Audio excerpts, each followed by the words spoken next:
یہ بھی ہمارا بڑا سوشل فنکشن ہے، بہت بڑا، اور اس میں فضول خرچیاں ہو رہی ہیں، حرام کی کمائی ہوئی کمائی جو ہے وہ پانی کی طرح بہائی جاتی ہے۔ ابھی مجھے ایک صاحب نے بتایا کہ ممبئی میں 2 شادیاں ہوئی ہیں مسلمانوں میں، ایک میں 1.5 کروڑ روپیہ خرچ ہوا، ایک میں 80 لاکھ خرچ ہوا۔ ہم نے وہاں اصلاحی تحریک شروع کی، ضیاء الحق صاحب نے بھی کوشش کی تھی، آرڈیننس پاس کیا تھا، لیکن یہ چیزیں قانون سے نہیں۔ آپ کہیں کہ کسی دعوت میں 50 سے زیادہ مہمان نہیں آئیں گے، وہ 100 آ گئے تو زیادہ زیادہ یہ ہوگا پولیس والوں کو رشوت کا کھاتا کھل گیا، جو یہ پیسے لے جائیے صاحب۔ کبھی کبھی وہ پکی پکائی دیگیں لے جا کے اپنے تھانے میں بیٹھ کے کھاتے تھے، لیکن قانون سے نہیں بدلتا مزاج۔ ہم نے کیا طے کیا؟ دیکھو یہ ہے چٹان کی بنیاد۔ آپ کو بڑی اونچی بلڈنگ بنانی ہو تو دیکھنا پڑتا ہے چٹان نیچے بنیاد زمین کیسی ہے۔ تو بنیاد کیا ہے؟ آپ سادگی کرو، سادگی کرو، سادگی کرو، یہ واسطہ بے معنی ہے بالکل، اس لیے کہ غریب کی سادگی کچھ اور ہے، امیر کی سادگی کچھ اور ہے، سادگی کے ایک معنی تو نہیں ہے۔ لہذا کوئی جو ہے راک فاؤنڈیشن وہ تلاش کی جائے، وہ ہم نے کی تلاش۔ جو تقریب حضور سے صحابہ سے ثابت ہے ضرور کرو، ضرور کرو، ضرور کرو، عضوا علیہا بالنواجذ، اپنے دانتوں سے پکڑ لو اس کو۔ اور جو تقریب ثابت نہیں حضور سے اور صحابہ سے، یقیناً یہ کہیں باہر سے آئی ہے، یا تو ہمارا خاندانی پس منظر جو ہے، اکثر تو ہندوؤں سے مسلمان ہوئے، وہ سادات ہوں، صدیقی ہوں، فاروقی ہوں، عثمانی ہوں، وہی ہیں نا جو باہر سے آئے تھے، باقی تو اکثریت یہیں سے، وہ اپنا ہندوانہ پس منظر لے کر آئے۔ تو جس کا ثبوت صحابہ کے دور میں نہیں، وہ یقیناً باہر سے آئی ہوئی چیز ہے، اس میں پھر سادگی نہیں، اس میں کمی نہیں، جڑ سے کاٹو اس کو۔ اس بنیاد پر ہم نے 5 فیصلے کیے، ذرا سن لیجئے آپ بھی، اگر آپ کوئی سوشل ورک کرنا چاہیں اس کو عام کریں۔ نمبر 1، نکاح مسجد میں۔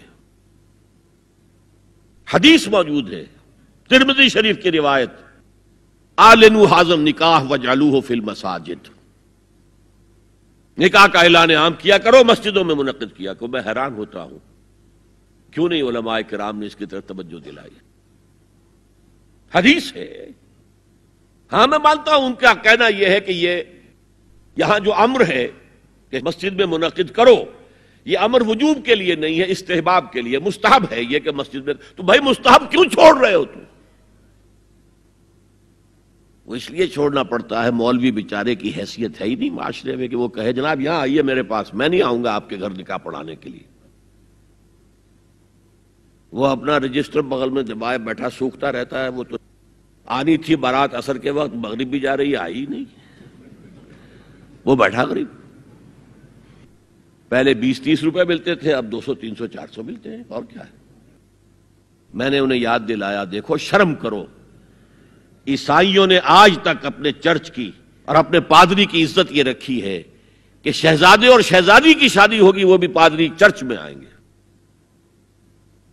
شہزادے کی شادی ہو رہی ہے تو جو ان کی پارلیمنٹ کے ساتھ ہے چرچ، وہاں شادی ہوگی، وہاں پردہ نہیں ہے، لڑکا لڑکی دونوں آمنے سامنے کھڑے ہو کر قول و قرار کریں گے۔ ہمارے ہاں پردہ ہے، تو اس لیے لڑکی کے گھر بھی جائیں گے تو لڑکی تو محفل میں نہیں آئے گی، لڑکی کا ایک وکیل ہوگا، وہ وکیل اجازت لے کر آئے گا، 2 اس کے گواہ ہوں گے، اس کے سامنے اجازت لی گئی، پھر وہ نکاح خواہ کو اجازت دیں گے، وہ نکاح پڑھا دیں گے۔ پہلی بات یہ ہو گئی کہ نکاح مسجد میں۔ نمبر 2، نکاح کے موقع پر کوئی دعوت طعام نہیں، کوئی ثابت نہیں۔ دعوت طعام صرف ایک ہے، وہ ولیمہ ہے، اور اس قدر معقول بات ہے، سب باپ اپنے سینوں پر ہاتھ رکھ کر سوچیں اور میری بات سنیں، کیا بیٹی کو گھر سے رخصت کرنے کا وقت جو ہے وہ خوشی کا وقت ہوتا ہے؟ جب بیٹی گھر سے جا رہی ہو، کوئی جانور بھی آپ قربانی کے لیے، کوئی مینڈھا کو بکرا لے آئیں 8-10 دن پہلے اور بچے مانوس ہو جائیں، تو وہ جب آپ ذبح کرتے ہیں تو پچھاڑے کھاتے ہیں کہ نہیں بچے؟ اور یہ لخت جگر ہے، نور چشم ہے، 18 20 22 برس گھر میں رہی ہے، وہ جا رہی ہے، خوشی نہیں ہے وہاں، صرف یہ ہوتا ہے اے سائی آف ریلیف کہ ایک ذمہ داری کا بوجھ تھا، اللہ نے آج پورا کرا دیا، اتروا دیا بوجھ۔ پھر بھی اندیشہ ہوتا ہے، پتہ نہیں مزاج ملے نہ ملے، نئے ماحول میں جا رہی ہے، وہاں جا کر ایڈجسٹ ہو یا نہ ہو، اندیشے پھر بھی ہوتے ہیں ذہن کے اندر۔ تو ان سے مرغ پلاؤ کھانا اور متنجن کھانا کوئی معقول بات نہیں ہے۔ معقول بات کیا ہے؟ لڑکا، اس کا گھر آباد ہوا ہے، وہ ولیمہ کرے، اس پر باقاعدہ احادیث اولبو ولو بشاتن، ولیمہ ضرور کرو چاہے ایک ہی بکری ہو تمہارے پاس، ذبح کرو، کاٹو، کھلاؤ گوشت اپنے دوستوں کو، احباب کو۔ یہاں تک کہا کہ بیسا طعام الولیمہ، برا کھانا ہے ولیمے کا کہ اس میں غریبوں کو نہیں بلایا جاتا۔ ظاہر بات ہے، مسلی کھلانے کے لیے تو ولیمہ نہیں ہوتا، اپنے احباب کو، دوستوں کو بلایا جاتا ہے۔ پھر بھی میں تم سے کہتا ہوں کہ جسے ولیمے کے لیے بلایا جائے، وہ اگر نہیں جائے گا تو اللہ اور اس کے رسول کے حکم کی نافرمانی کرے۔ تو جس رسول نے اتنی تفصیل سے حکم دیا ہو ایک دعوت کا، وہ دوسری دعوت میں بھی خیر ہوتا میں بیان کرتا۔ جب نکاح مسجد میں اور کوئی دعوت طعام نہیں تو بارات کا تصور، خلاص۔ بارات کس بلا کا نام ہے؟ قرآن میں تو کوئی ذکر ہی نہیں، عربی میں یہ لفظ ہی نہیں۔ اجتماع طرفین مسجد میں ہوا، نکاح ہوا، لڑکی کو، حضرت فاطمہ کو رضی اللہ تعالی عنہا، کچھ خواتین جا کر چھوڑ آئی تھی اس حجرے میں جو ایک انصاری صحابی نے حضرت علی کو دیا تھا، ان کا تو کوئی گھر بھی نہیں تھا۔ کوئی حضرت علی آئے ہوں اور آ کر وداع کرا کے لے کے گئے ہوں، کچھ بھی نہیں۔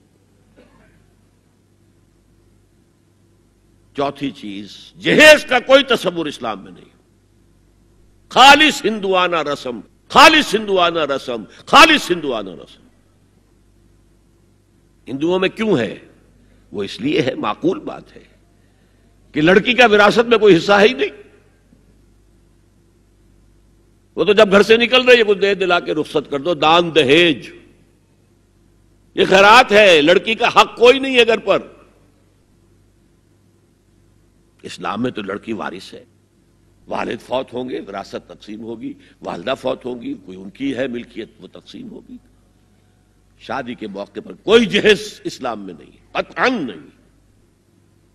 غلطی سے حضرت فاطمہ کے جہیز کو جہیز کہہ دیا گیا، وہ جہیز کیا تھا؟ ایک پیسہ بھی حضور کے اپنی جیب سے نہیں تھا۔ اس شادی میں خاص بات کیا تھی کہ دولہا کے ولی بھی حضور ہی ہے، اور کون ہے؟ علی کا کون تھا مدینے میں؟ اور دلہن کے والد بھی حضور ہیں۔ اب حضور پوچھتے ہیں حضرت علی سے، تمہارے پاس مہر دینے کے لیے کچھ ہے؟ عرض کیا میرے پاس تو کچھ نہیں ہے۔ وہ فقراء صحابہ میں سے تھے۔ فرمایا مہر تو دینا ہے، تمہارے پاس ایک زرہ ہوتی تھی؟ جی ہاں زرہ تو ہے۔ انہوں نے یہ سمجھا زرہ تو جہاد کے لیے ہے، کوئی وہ دولت تو نہیں ہے۔ فرمایا جاؤ اسے بیچو یا گروی رکھ کے قرض لے کر آؤ۔ وہ گئے، حضرت عثمان نے خرید لی، اور کچھ دنوں کے بعد واپس کر دی ہدیتاً، یہ زرہ میں ہدیہ آپ کو کر رہا ہوں۔ اس وقت اگر کہتے چھوڑو علی، کہاں تو لو میں پیسے دے دیتا ہوں تمہیں، تو ان کی طبیعت پر بار ہوتا۔ اس پیسے سے حضور نے کچھ پیسے گھر بھیجے اندر، دلہن کو ذرا تیار کر دو،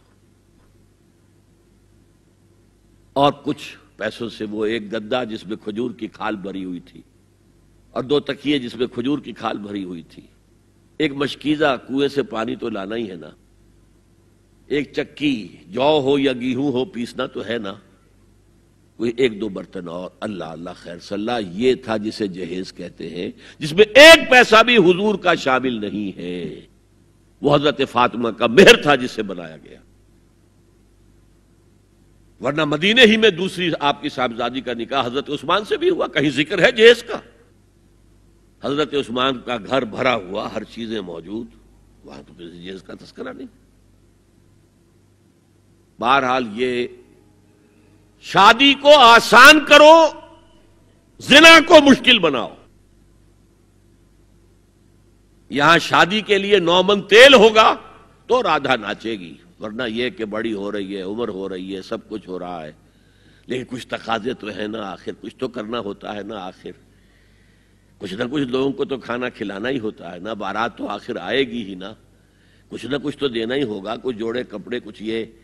اسلام کا فلسفہ جو میں نے 4-5 باتیں آپ کو بتا، فلسفہ یہ ہے کہ لڑکی کے باپ پر 1 پیسے کا بوجھ نہیں.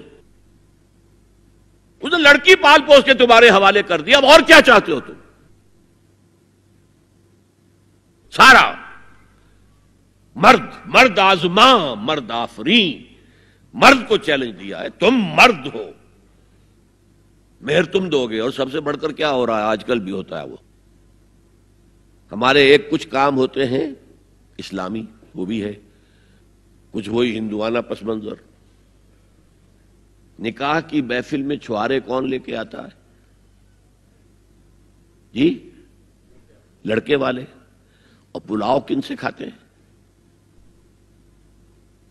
بھائی؟ جس کو تمہیں مرغ پلاؤ کھلا رہا ہے وہ چھوارے نہیں بانٹ سکتا تھا؟